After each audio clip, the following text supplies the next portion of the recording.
Good afternoon. Hope you're having a great weekend. It is Saturday, March 5th, 1:31 p.m. Central Standard Time, local time here in Oklahoma City. I am at home. This is not a green screen effect. This is a real trash can that's overflowing, and I need to go take it and put it in the. I need to dump it. Um, so what's going on? I want to talk about these fuel prices and how they affect our business as truck drivers. But before that, we'll just go ahead and go over what's happened with me, my normal video logging stuff. So I delivered that load in Lakeland, Florida, and then I deadheaded to Fort Benning, Georgia to pick up my next load. Picked up that load on Monday, and I delivered it Wednesday morning in McAlester, Oklahoma. It was a military load. I wasn't hauling anything sensitive. If I ever haul anything sensitive, you'll never know about it. I won't talk about it in these videos. I was hauling empty ammo containers, basically, just taking them back to McAlester so they can reload them. So after I delivered Wednesday morning, I deadheaded to the house. I've been here ever since. There was a bunch of drama that I had to deal with when I got home. One of my water pipes came loose. Now, I shut the water off whenever I leave the house. So whenever I turned the water on, it started spraying up above me, and I immediately turned it back off. And it was a water pipe. The pipe didn't burst. It just came loose at a connector. It was a copper pipe, and where it connected, it just came loose, like it was a poor soldering job or something. But the pressure of turning, of letting the water back in, turning the water back on, just pushed the two pipes apart. So I ended up taking that opportunity to replace that entire section of copper pipe with PEX. What I do is I get an adapter to convert from copper to PEX. So I soldered on that copper to PEX adapter, and then I replaced all the line past that with PEX, and replaced the internals in a toilet and a shutoff valve to the toilet and all kinds of stuff, because that line was going to a toilet. I just took that opportunity to basically replace everything from the point where I cut the copper line all the way up. And I cut out a big section of that copper line because it was like it was way over here that it came apart, and that section that came apart was really corroded, just covered in green crap. And the line itself all the way back over to here was just covered in green crap and corroded. And I was like, you know what, let's just cut the line out over here and replace all of this. So that's what I did. But anyway, I'm sitting here at the house. I have a ton of stuff that I need to do, and I'm not going to talk about, spend 30 minutes going over all the, taxes and inspections and everything and maintenance that I need to get done. I'm probably going to be home for 2 or 3 weeks. I don't know at this point how long exactly I'm going to be home. There's also a lot of drama going on in the world that is going to affect how long I'm home. I do have, quite a bit of money set aside, so I can sit home, if I need to or want to. But let's go ahead and jump over and start talking about fuel prices. Let's go over to a spreadsheet. Where's the spreadsheet? There it is. So I want to just show people some numbers. Now, last year, around this time, I made a video talking about fuel prices. And I recommended or suggested to, fellow owner operators that you don't get crazy with the increased freight rates, because we had really amazing freight rates and fairly cheap fuel. And I was watching YouTube videos, and there were people that were brand new owner operators, or people that had just moved from really shitty leases over to decent paying leases, and they finally started getting percentage instead of flat rate or something like that, and they finally started getting a piece of this pie.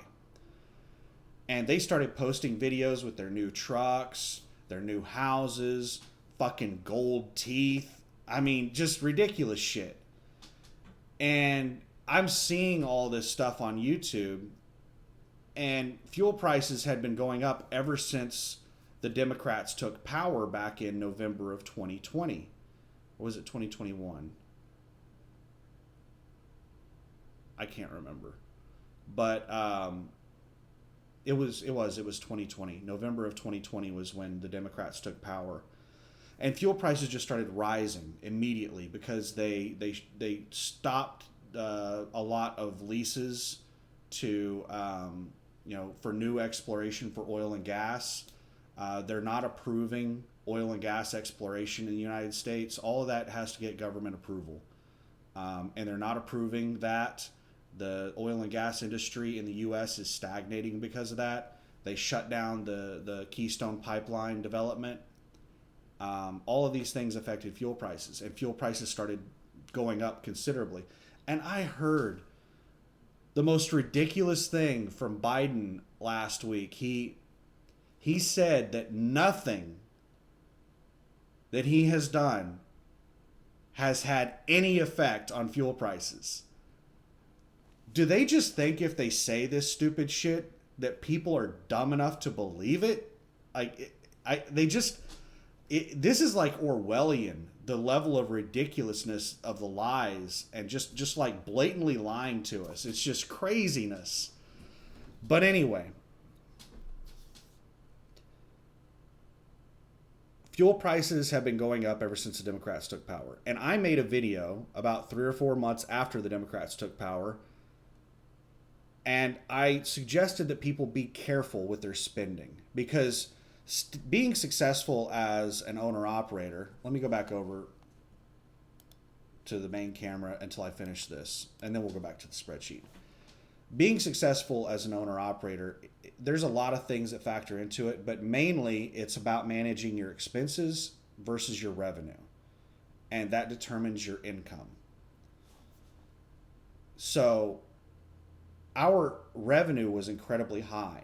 And most people in this world live paycheck to paycheck. I don't care if they're making $5 an hour or they're making $100 an hour. You know, a lot of people that are poor, that make next to nothing, think that if they make a lot of money, they're all of a sudden, they're going to start operating differently. They're going to change the way that they spend. And that's not true. There are people that make next to nothing, and then they start making more money. They still keep living that same lifestyle. And whenever they become business owners, they don't all of a sudden become great at finances either. So people, a lot of owner-operators, just like a lot of households and a lot of regular people, they live paycheck to paycheck, regardless of how much money they make. So if they've got, if they made $10,000 last week, they're like, oh my God, this is awesome. I go out and buy a couple of jet skis, and I can go and I can do this and I can do that, and we can go on that awesome vacation. We can afford a bigger house. We can afford, more expensive cars. They live paycheck to paycheck. They might have a little bit set aside, but nothing remotely close to what they need set aside. So I was watching those YouTube videos and seeing these people spending tons and tons of money that are brand new owner operators, and you could tell that they've never had this much money in their life, and they're just out blowing it. So that video I made last year was trying to bring some levity to the situation, trying to get these people to understand that we're at like the apex of the freight market. Freight is paying amazing, and our costs are really low. Well, what happened was that our costs went up significantly after that, like I projected. Now, I said that I suspect fuel prices are going to continue to rise, and we're probably going to get near all-time highs. We are going to break all-time highs in the next week or two, probably. And that has a lot to do with the war in Ukraine, which I did not predict, or that had nothing to do with it. But we were already approaching all-time highs with the Democrats' anti-fossil fuel agenda. And I'm all for eventually getting off of fossil fuels. That would be amazing. but we don't have a technology to replace it right now. So their anti-fossil fuel agenda is just hurting everyone because we require fossil fuels for all of our current technology. Solar is not a replacement. Wind is not a replacement. How the fuck do you think you charge your electric cars? Almost all the power plants run on fossil fuels. So electric vehicles is not moving away from fossil fuels. You're just using a different power source to, you're using fossil fuels at the power plant, and then they're having to transmit all over the lines and everything. And then you're having to buy all kinds of extra products, a charging station and shit for your house and all this stuff. And you're still using fossil fuels to charge your vehicles. So electric cars are not clean energy. They're using fossil fuels to charge those vehicles from the power plants. So anyway, I don't want to get off on a rant about the stupidity of the naive Democrat Party and their just ridiculousness. Like, the thing about the Democrat Party is that their end goals are, like, almost everyone can agree with what they want to accomplish. It's just that they're naive and they don't understand how the fucking world works. Like, it would be great if everybody could have $1 billion, but if they just gave everybody $1 billion, money would become worthless. Like, and that's their ideology, is that they don't understand the impact of, like, anyway, let's just not talk about the fucking dumbass Democrats. So, fuel prices are rising. And they're, over the last week, because of the war, they've been going up significantly. So this is yet another video where I want to try to explain to people that you need to start doing something about your business. You need to start putting money aside. You need to cut your costs.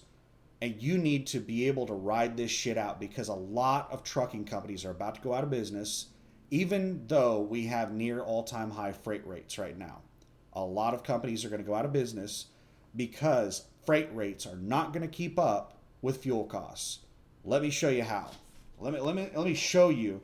Let me show you the fucking numbers. This isn't like Daniel's big fucking idea here. No. Let me show you the numbers. Let's use math to show you what's going to happen to people. Let's go back over to the spreadsheet. So before Biden took office, I was paying about $1.80 a gallon for fuel after my discount rates. Now, after discounts, that's really the only number I pay attention to. I don't pay attention to the pump price. I pay attention to what I pay after my discounts. So I was paying about $1.80 a gallon before Biden took office. And it's been going up dramatically since then. And then the war in Ukraine caused it to spike again. So we're just going to use 7 miles per gallon. And I may change these numbers. I'll play with these numbers to show you the different, like if you're getting 9 miles per gallon, I'll show you what that looks like. But 7 miles per gallon is a really good standard mile per gallon. If you're out there driving 70 plus miles per hour, even if you're in a newer truck that gets good fuel mileage, you're probably not getting more than 8 miles per gallon. And if you're in a truck that's, 5 years old or older and you're out there going 70 miles per hour, 7 miles per gallon is a pretty solid, like, that's what you're getting. If you're doing pretty well. So we're going to use 7 miles per gallon. That's a really solid mile per gallon for a truck.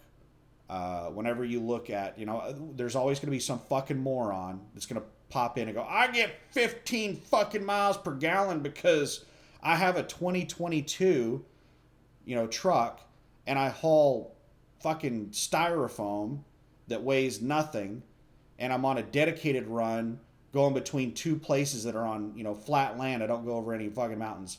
We're not talking about one-off situations like that where you're possibly getting like 12 to 15 miles per gallon. We're talking about the normal driver over the road. So 7 miles per gallon, and a really solid week for an over-the-road driver is 3,000 miles. You can do over 4,000 miles in a week as an over-the-road driver, and you can do 0 miles in a week. We're going to go with 3,000. That's a solid week for an over-the-road driver. So this fuel cost column is what your weekly fuel cost is based on these fuel prices, these miles, and this mile per gallon. And your mile per gallon is also going to be affected by your idle time or your APU usage. So this 7 miles per gallon, these dumbasses, that are talking about how awesome their mile per gallon is, a lot of them only look at their mile per gallon gauge when they're driving down the road. Well, your miles per gallon are also affected by your idle time and your APU usage. So we're taking all of that into consideration on this mile per gallon. So 7 miles per gallon you're doing really well if you're getting 7 mile per gallon. So my fuel cost weekly used to be about $771 a week before Biden took office. And then very quickly after Biden took office, $2.50 a gallon. Now these are the prices after discount. $2.50 a gallon.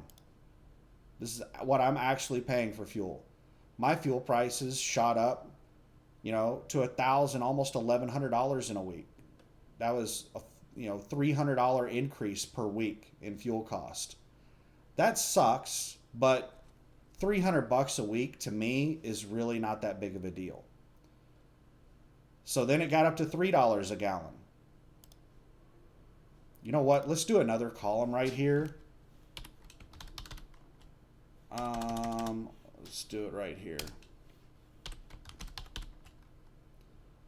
Let's do D3. No. Let's do D4 minus D3.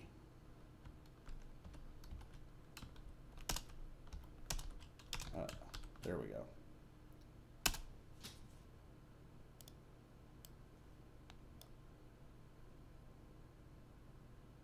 There we go. So now I'm not going to have to do the math in my head.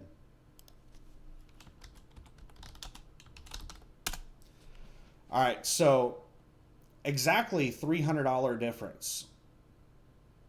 So you're paying $300 more for fuel shortly after Biden took office. And then they got up to $3 a gallon. You're paying $514 more for fuel. $3.50 a gallon, $7.28. This is per fucking week. This isn't per month. This is per week. Where are we at right now? Right now, where are we at?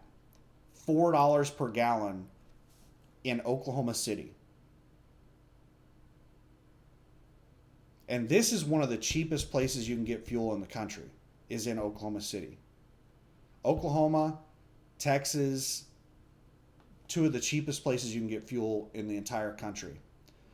Right now, I'm paying $942.86 more per week in fuel than I was before Biden took office.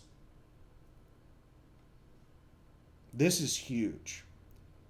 And they're saying that fuel could get up to $7 or $8 a gallon.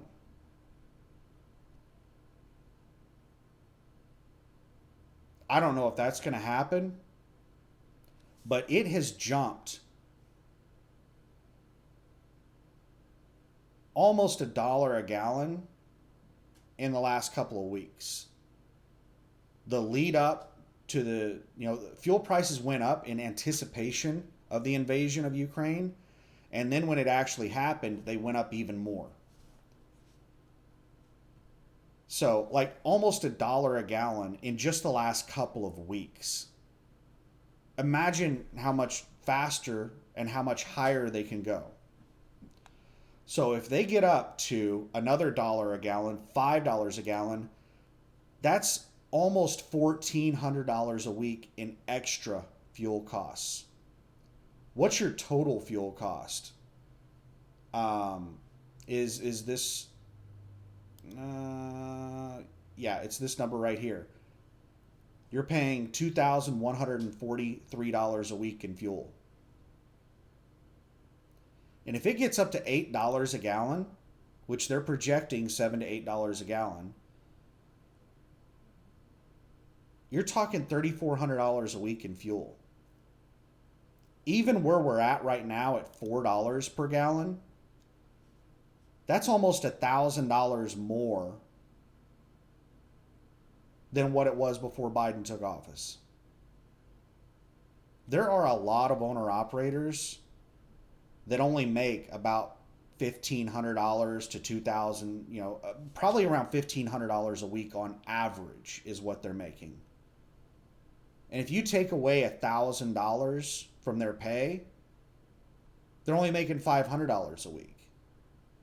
So every time the fuel cost goes up and the freight rates don't move at the same, they don't move to match, which they're not going to. The freight rates are not going to, because they're just not. The freight rates are not going to keep up with fuel prices. I suspect the freight rates will go up, but they're not going to keep up with fuel prices. The time when freight rates will go up will be after a lot of companies go out of business, because freight rates are determined by what they can move them at. It's determined by the supply of freight versus the supply of trucks.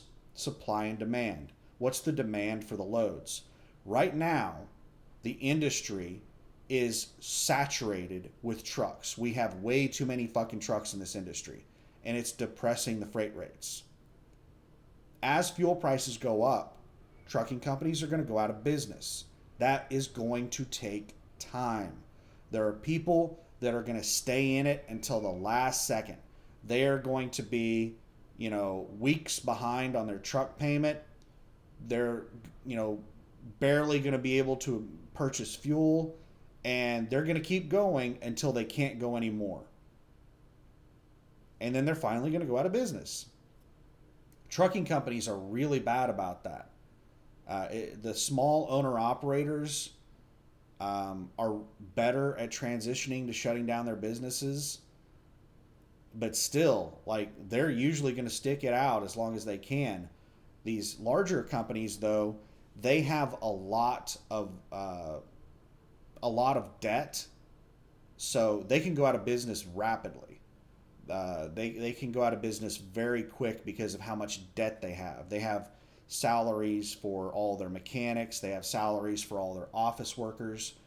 An owner-operator like me, my expenses are mostly variable expenses. So if I'm not out driving, I'm not incurring these high fuel costs. So I can just be more selective with my loads so I can remain profitable. These larger companies, they mainly stay profitable based on volume. It's not so much about hauling really good loads, it's about hauling a lot of loads. So they're not as efficient on their loads. So larger companies can go out of business much, much faster than smaller companies. Smaller companies, single truck owner operators, as long as they're not stupid with their expenses, which is why I'm making this video. I'm trying to tell people, don't be stupid with your expenses. We're gonna go through some hard times, but I think it's gonna be awesome afterward, because I think due to inflation, due to a lot of the trucking companies going out of business, and due to really high demand, we're going to be in a position where the supply demand is going to shift. There's going to be a lot more freight than there are trucks on the road a year from now. So I think freight is going to be absolutely phenomenal a year from now. Somewhere, I'm not, Nostradamus. I don't know exactly what's going to happen. But in the not too distant future, a year and a half from now, I'm not sure exactly how long this is going to take to play out. It depends how quickly fuel prices go up. But we're already going to start hitting a threshold where companies are going to start to struggle with fuel prices. I've heard that a lot of companies that are hauling contract freight are saying that we've got to renegotiate our contract rates. They're already saying that we have to renegotiate these contracts immediately because they're starting to lose money. So, and we're also in a period of uncertainty. So these businesses are not going to want to pay more for the freight. And these businesses are probably already struggling. So paying more for the freight is just, it's going to be really hard for them. So there's a lot of things going on in the world right now, and hopefully World War III doesn't break out. If that happens, then none of this matters. But as long as the world keeps continuing on,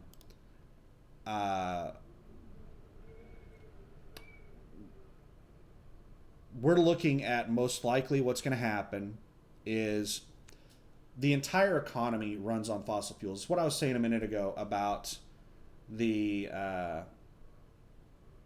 Democrats and their naive ideology. The entire economy runs on fossil fuels. Almost all of our technology runs on fossil fuels. So it's tied to the cost of fuels. Whenever fossil fuels start becoming very expensive, it reduces the amount of available money in the economy, because there's so much money going into fossil fuels. People, let me try to break this down into simpler terms.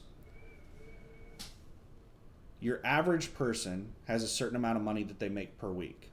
And if they're spending $50 a week in fuel, then they have $950 a week to spend on other things. If all of a sudden they're spending $100 more on fuel or $150 more on fuel, then that reduces the amount of money they have to spend on other things. And your increased fuel cost is not just from the pump with the fuel you're putting directly into your car. Fuel costs are passed down through everything. So your electric costs, if fossil fuels become more expensive, your cost for electricity will go up. Your cost for natural gas will go up. Your cost for food in the store will go up whenever they start paying more for transportation costs because of increased fossil fuel costs. The entire economy runs on fossil fuels. So when the cost of fossil fuels goes up, the cost of everything goes up. So it's not just what you're putting in the tank down at the gas station. And when all of these things rise in price, Domino's doesn't all of a sudden, start paying more money. All these companies out there don't just all of a sudden start paying more money. No, they lag behind years sometimes. Decades. That's one of the reasons I quit my last job and I became an owner-operator, is because my salary was lower in 2019 whenever I quit that job, or was it 2020? I think, was it January of 2020 when I quit that job? I think it was January of 2020 whenever I quit. My salary whenever I quit was lower than what they were paying for my job back in 2005. That's one of the big reasons that I quit and I became an owner-operator, is because corporations are just some of this. I don't even want to talk about it. I fucking hate large companies, but especially the one I worked for. I don't really talk about. I don't give out the name of the company I used to work for, but I truly despise that company. But anyway, you're going to have all of these increased costs, and I'm talking about the average person, and your income is not going to increase. If it ever increases, it's going to lag way behind. It's going to be months, years, maybe even decades of lag behind. So the average consumer is just going to reduce their spending, not because they choose to, because these people are financially illiterate. It's because they're forced to do it. They just don't have the money. They don't have the money to go to the movies. They don't have the money to, go buy that, whatever, that they buy. So what we're looking at in the short term is decreased spending on a lot of things, because a majority of the money is going to be going into increased expenses. more money at the pump to put fuel in their vehicle, more money at the grocery store, more money for rent, more money for car payments, more money for everything. The cost of everything is going to go up. This is inflationary. Rising fuel costs is inflationary, and we are already dealing with crazy inflation. And China and Russia are apparently starting up their own version of the SWIFT system. So us doing these really heavy sanctions on Russia is expediting something that China and Russia were already planning on doing, which is stop being reliant on the dollar. So this is going to cause the U.S. dollar to not have as much power in the world as what it used to have. And this is going to cause its value to decrease, which increases inflation. As the value of the dollar goes down, that's inflation, is what it is. Let's wrap this back around. I've talked about a lot of topics I didn't really plan on talking about, but let's wrap this back around to fuel costs. Just fuel costs. Because we're looking at increased costs across the board. So what I suspect is going to happen, and this isn't because I'm Nostradamus, this is just based off of how the fucking world works. Our economy relies on fossil fuels to function. And with the increased cost of fossil fuels, which this is one of the things that precipitated our crash back in 2008, 2009, was high fuel costs. Yes, they can talk about adjustable rate mortgages and all the rest of the bullshit all they want. That was a huge part of the problem. But what precipitated the crash, the straw that broke the camel's back, was really high fuel costs. We set all-time high, fuel costs back then. And it caused the economy to stagnate. It reduced spending, and it reduced excess money. And then you had rising interest rates, and you had these adjustable rate mortgages that were tied to interest rates. So the cost per month for these people's mortgages started going up. The cost for food went up. The cost for vehicles went up. The cost for everything went up. All of their costs went up, and their income didn't go up. So they started defaulting on stuff. They started going to collections. They stopped paying for their car. They stopped paying for their house. They stopped paying for everything. In the end, people are going to buy food. That's what they're going to spend their money on, is food. So that's the point we're getting to right now, is that fuel costs are starting to get absurdly high. Wages are not going to keep up with this. So fuel costs are going to get really high. The cost for food is going to get really high. It's not just inflation that's going to affect fuel costs. Urea. Russia is one of the biggest exporters in the world for urea. Urea is primarily used for fertilizer. Ukraine is a massive exporter of food. All of that's being disrupted right now. So fertilizer is, we already have urea shortages around the world, and those supply chains are being further disrupted right now. Food supply chains are being disrupted. All of that, aside from inflation, it's the disruption in the supply chain that are also going to cause rising food costs. Food and fuel costs are going up. So all of these additional expenses and the rising fuel costs are going to stagnate the economy. It's going to cause the economy to go down. Consumer confidence is going to go down. There's going to be a lot of uncertainty in the market, and uncertainty is really bad for business. Whenever there's uncertainty in the market, large businesses like AT&T sit there and think, you know what? Let's hold off on building that new facility. Let's hold off on buying new vehicles to replace our old vehicles. Let's just keep our old vehicles for another year or two. Let's hold off on buying new servers.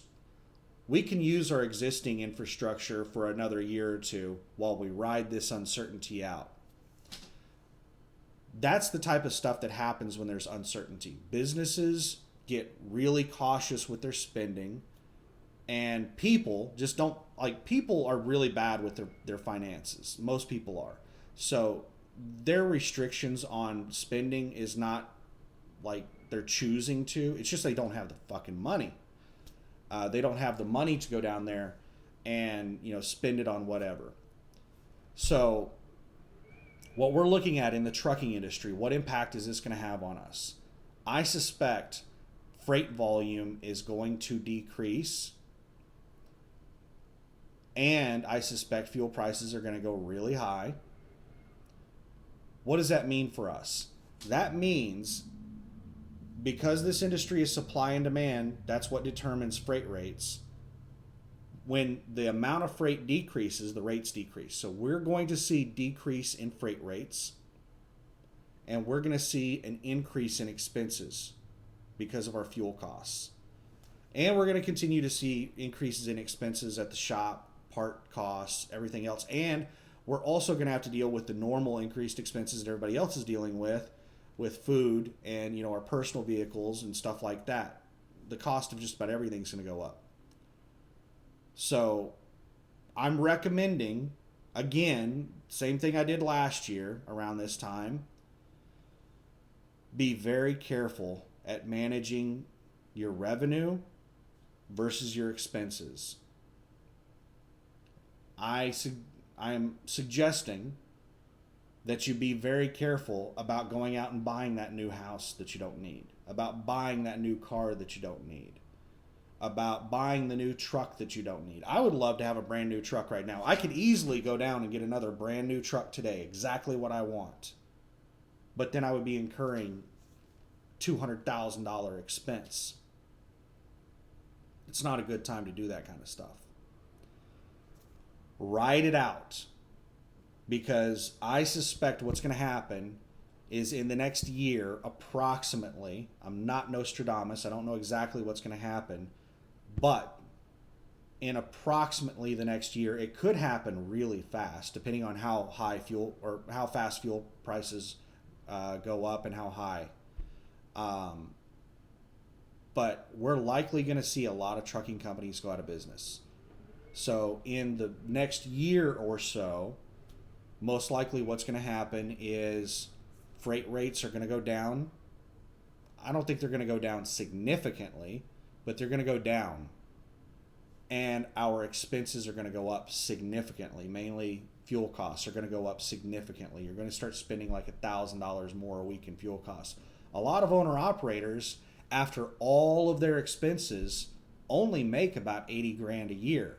And if you're spending $1,000 a week in extra fuel, how the fuck does the math break down on that? That's 52 weeks in a year. Well, let's say you're not driving every damn week of the year, but a lot of these owner-operators are. They're forced to drive every week of the year because of their expenses. But let's say that they're paying $40,000 a year in increased fuel costs. Now, that's a tax write-off, but it still affects their bottom line.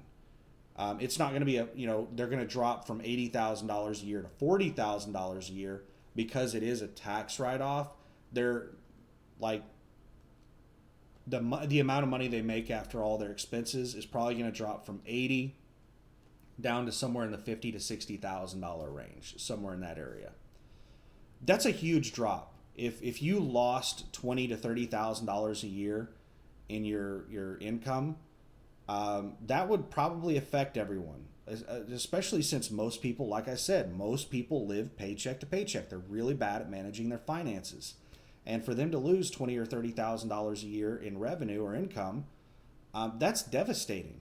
That they might not be able to make payments. They could easily go out of business over that kind of stuff. And if you're not making, $80,000 a year, if you're only making $50,000 and you have $40,000 in extra fuel costs, that's truly devastating. That puts you down below the poverty line. So a lot of people as owner-operators are not even going to be forced to go out of business. They're going to choose to go out of business. One of the people, Ron, that's with Landstar right now, he used to have his own authority. And he switched and became a company driver. Um, I'm not sure if he became a company driver or if he just shut down his authority and leased to Landstar or leased to somebody else. But it was whenever the lockdowns happened. So the lockdown started happening in, what was it, March of 2020? And in early June of 2020, he gave up. Like, he wasn't like forced to go out of business. He chose to go out of business because the freight rates sucked. And he was just, a lot of people are going to be in that same situation. Their bottom line is they're going to start looking at the numbers. They're going to be like, I only made $800 this week. I'm just going to go become a company driver and make 70 cents a mile. A lot of owner operators can just switch over and make like 70, 80 cents a mile and make more money than what they're making as an owner operator because they have their business set up horribly. Like, if you make more money as a company driver at 80 cents a mile than you do as an owner operator, then you're doing shit wrong. Your business is, you don't know what the fuck you're doing. But a lot of people are in that situation. And I think a lot of owner operators are probably going to choose to switch over to being company drivers. And the other thing about that is I'm not sure what all of these mega carriers are going to do. Okay, let's flip this over and talk about the mega carriers. What are they going to do? There are two big things about the mega carriers that are big question marks as to what they're going to do. Mega carriers have been severely increasing their rate of pay, their rate per mile that they're paying drivers. If the freight stops paying so well and their expenses start going up, mainly fuel cost, are they going to reduce their rate of pay? That is a possibility. And a big part of that has to do with how easy it is for them to get drivers. Because right now it's really hard for them to get drivers. Not really that it's hard for them to get drivers. It's just that they're all trying to expand their fleets to scoop up as much of this market as they can because the rates are just phenomenal. And a lot of these mega carriers are not really long-term thinking companies. And they're just going to expand their fleets. And this is what happens. The freight industry has boom bust constantly. There's a cycle with the freight industry of it going up and down. And every time it goes up, these carriers increase their fleet so they gobble up as much as they can. And then when it goes down, a lot of them go out of business. And a lot of them have to, the ones that don't go out of business, they have to decrease their fleet sizes.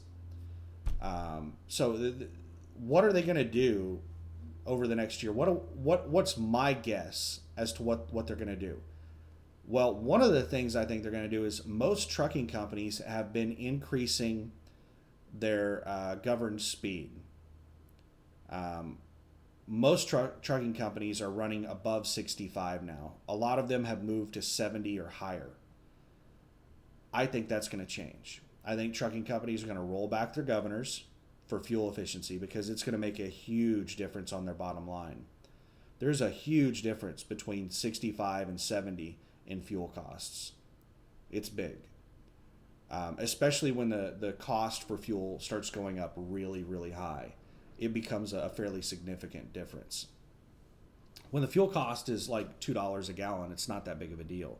But if it gets up to $6 a gallon, or even where it's at right now, $4 a gallon, especially when you're talking about a large fleet, you're talking about a lot of money on a monthly basis that they could be saving if they would just roll back that governor. So I think mega carriers could potentially be rolling back the governors to lower speeds and reducing their rate per mile that they're paying drivers. I'm not sure if they're going to decrease what they're currently paying drivers or if it's just going to be new drivers that they decrease the rate per mile on. Most likely it's going to be all their drivers that they decrease the rate per mile on. But we'll see how bad it gets and what I think is going to go on. But anyway, I should just wrap it up right there. I'm sorry that I was just like going all over the place, jumping from one topic to another and everything. I didn't have an outline. I didn't come in here with a plan. I wanted to give people an idea of how bad these expenses for fuel can get. Because whenever I got to town on Wednesday, it was $3.40 a gallon. That was what I'm paying after discounts. It's actually, well, my discounts are almost 90 cents a gallon right now at this very moment. And it was $3.40 a gallon here in Oklahoma City on Wednesday. Saturday, $3.92 a gallon. It's gone up over 50 cents a gallon. Wednesday, Thursday, Friday, Saturday, 4 days, 3 to 4 days, 50 cents a gallon. I don't know how fast it's going to continue rising or how high it's going to go. There's a lot of numbers being thrown around. Now, we only use about 650,000 gallons, or barrels, not gallons, barrels. 650,000 barrels per day of Russian oil. That's how much the United States was importing, according to the news. But Europe was importing a lot of oil and natural gas from Russia. 650,000 barrels per day is a lot, but Europe was importing a lot more from Russia. I don't know the numbers on that. All of that has basically shut down or been significantly reduced. So now we're having to find other places to get that. And Europe is also having to find other places to get their oil and natural gas. Supply and demand. It's driving up the prices like crazy. So who knows how high it's going to get or how fast it's going to rise. Right now, it's rising incredibly fast. So we'll just have to wait and see. A lot of it is going to be determined by what's going on in Ukraine. Another thing that's really terrifying is that there was a map shown of the Belarusian president, prime minister, I don't know what his title is. He was showing a map of the invasion of Ukraine, and Belarus is an ally. It's like a vassal state of Russia. Belarus just does what Russia tells them to do. It's basically the leader of Belarus is an operative of Russia. It's a plant. Belarus might as well be part of Russia. But Belarus was showing, the president or whatever was showing a map there of the invasion of Ukraine, and it was showing an invasion of Moldova. So after Ukraine, they're probably going to invade Moldova. And there's rumor going around that Putin is wanting to rebuild the Russian dynasty, like back in the Tsar periods, even before the USSR, back when the Tsars were running the show. So he's wanting to take back all of the old USSR and expand on that. China also has a plan for expansion. So two of our largest adversaries both have plans for expansion. China could invade Taiwan at any moment. So, I mean, there's so many things going on in the world right now that could not only lead to World War III and, the destruction of our planet, but as long as that doesn't happen, it's going to cause so much instability in everything. It's going to cause huge shifts in markets, huge shifts in currency valuation. There's so many things going on in the world right now. And as business owners, like, I think that everybody in the world needs to be paying attention to what's going on, but especially as business owners, we need to be paying attention to what's going on in the world. You can't just put your blinders on and just, go ahead and, just go forward and think that this isn't going to affect you.